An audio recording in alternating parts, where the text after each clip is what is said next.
Enterprise Management 360. Hello and welcome to this week's Tech Chat. On today's episode, we're going to be speaking with some of the people involved in the Women in Cybersecurity Awards. So let's go ahead and find out what they've got to say. So I'm being joined now by Judy. I'm just quite curious to know how you got involved in cybersecurity to begin with. Yeah, it was definitely my dad who originally motivated me, as he was working as a software engineer. So he introduced me to IT initially.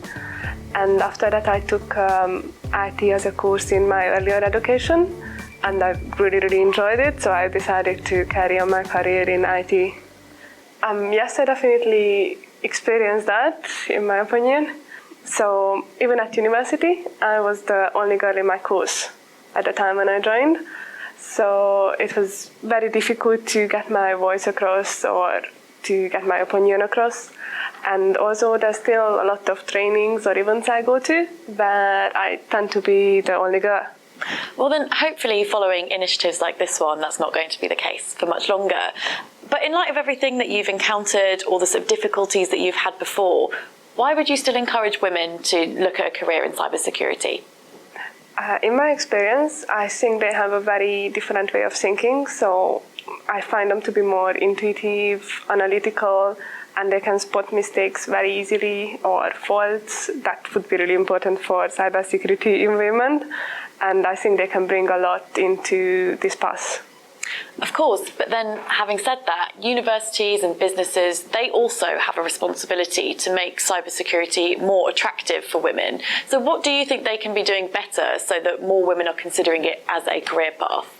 I think there's more could be done, and just to mention a few, I think first of all, universities should support students, ladies, who are already there, because as I was alone, I would have been very much like to be mentored by another female or so forth to be able to discuss my problems, and that was not possible at the time. And I also think they should reach out to colleges to show that there's a career path. So invite college classes, even if it's not directly related to IT, but they should have some kind of program that would introduce younger people to cybersecurity. That's fantastic. That's actually quite valuable to know. So thank you so much for joining us today, Judith. Thank you. So I'm joined now by Azim. Azim, I'll hand over to you just to tell our audience a little bit about yourself. Hi, my name is Azim Aleem. I'm the VP Consulting for NTT Limited, and I'm in charge of the consultant portfolio in security here. My background is quite diverse. Not only I have a technical background, which is very core incident response and threat intelligence, where you can say I've been at the fore end of the cyber attacks, looking into how to mitigate those attacks, or you can say roll up the sleeves and being in the trenches. But also, I'm an academic criminologist. During my free time, I also write books and columns as well. So I wondered if you could tell us a little bit more about the NTT Women in Cybersecurity initiative, so what inspired it, and also to give us a bit of an outline of the current gender gap in cybersecurity. Yeah, so this is a small initiative by NTT Security and NTT Limited in its long-term strategy to minimize the gender gap. Women in Cybersecurity Award highlights two things. One, it highlights the excellent work women are doing in the cybersecurity industry, to highlight that what proactively roles they've played in the whole security cyberspace as well. But also, it also will inspire young professionals to develop a career in the field of cybersecurity. And when we talk about gender gap, and specifically women in the cybersecurity industry, we're not just talking about bumping up the numbers.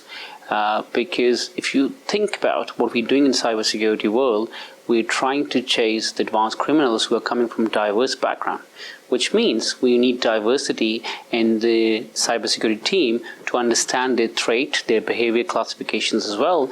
And from our past experience in NTT and in the other organizations as well, women brings that edge and into the organization as well. So what are you hoping that people will take away from the NTT Women in Cybersecurity Awards? I'm truly humbled to be the sponsor of this award in the UK and Ireland on behalf of NTT Group.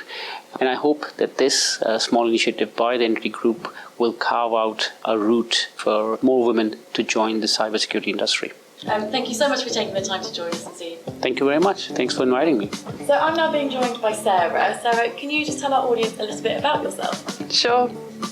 So my name's Sara Wood. I'm a client partner at NTT Data, and I also head up our Women's Business Network at NTT Data UK. So I'm curious to know a little bit more about the network that you run. So what can you tell us about it?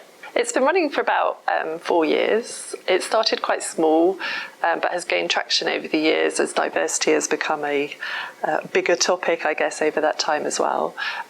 We set it up to support the business success of our women internally at NTT Data, but our women are very keen to give something back as well. So a key element of our network is how we support women outside of our organisation as well. So we have a number of different partnerships that we support. We're a partner with the 30% Club and also the Girls Network, which are 2 mentoring schemes which our women and men are involved in to provide mentoring to other women outside of NTT Data, which is really, really good. Of course, the network itself sounds like a fantastic initiative. How do you think other companies can benefit from having such a network as part of their structure? I think it's really important. Probably the key focus is raising awareness of some topics and issues that women face in the corporate environment that perhaps some people aren't aware of or don't see. A key development for us internally has been the inclusion of men in our Women's Business Network. So when we started out, men weren't really included, and that didn't sit well with me, I have to say. And since they've formed part of the group and they're a real key part of what we do, and having male allies is really, really important to raising those issues and just broadening the awareness of some of those issues and also helping to resolve them. So it's very much an inclusive network that we run. It's not just for women, it's open to everybody, and I think that really speaks to the inclusion aspect of diversity and inclusion. I think if it's restricted to just women, actually we're not going to solve the issues that we're trying to address. Yeah, I think that's a really fantastic initiative, actually. And I guess to round up, in the 20 or so years of experience that you've had in the industry, how have you seen the gender gap change, if at all? So I've always worked in IT and always in professional services, and I guess there has always been a gender gap. I probably didn't notice it when I started out. It just was that way. It was sort of 80% male, 20% female, and different organisations in IT still have that mix. I think NTT Data UK is addressing it head on, and we're making real inroads into that, and our gender balance is better than that. The 30% Club is a key component of that, so that's about striving to achieve 30% representation, female representation on leadership teams, which we have internally, which is great.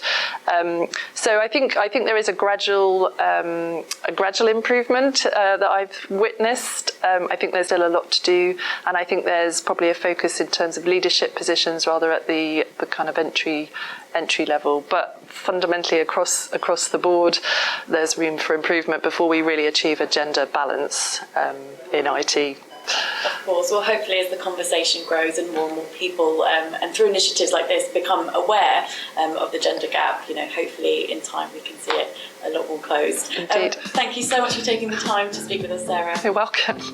Thank you so much to those of you watching today and to those who took part in the interviews. If you would like more information on the event, please head to the link below, bearing in mind that the awards entry phase will end on the 13th of September. Otherwise, we'll be back next week with another Tech Chat. Thanks for watching.